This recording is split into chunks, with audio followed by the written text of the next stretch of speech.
தேங்காய் இல்லாமல் ஒரு சட்னி அரைச்சிடலாமா? வாணலில் கொஞ்சமாக எண்ணெய் விட்டுக்கோங்க.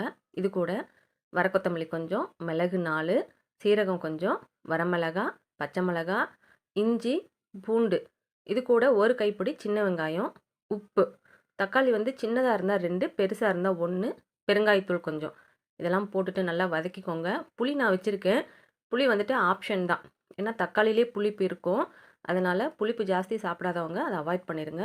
கொத்தமல்லி தழையும் புதினாவும் நல்லா ஒரு கைப்பிடி போட்டுக்கோங்க. எந்த அளவுக்கு அதிகமாக வைக்கிறீங்களோ அந்த அளவுக்கு டேஸ்ட்டு நல்லாயிருக்கும். இதெல்லாம் போட்டு நல்லா வதக்கிக்கோங்க. வதக்கிட்டு ஆற வச்சுட்டு மிக்ஸி ஜாரில் அரைச்சிருங்க. அதை வந்து நம்ம கருவேப்பிலை போட்டு கொஞ்சம் தாளித்து கொட்டிக்கலாம். இது வந்து பார்த்திங்கன்னா இட்லி, தோசை, சப்பாத்தி எதுக்கு வேணாலும் சாப்பிட்டுக்கலாம். தேங்காய் விற்கிற விலைக்கு நம்ம தேங்காய்லாம் போட்டு அரைச்சிட்டு இருக்க முடியாது. வாரத்துக்கு 1 முறை 2 முறை இந்த மாதிரி நம்ம அரைச்சிக்கலாம். டேஸ்ட்டு பார்த்திங்கன்னா ரொம்ப நல்லாயிருக்கும். நீங்கள் இதே போல் ட்ரை பண்ணி பாருங்கள்.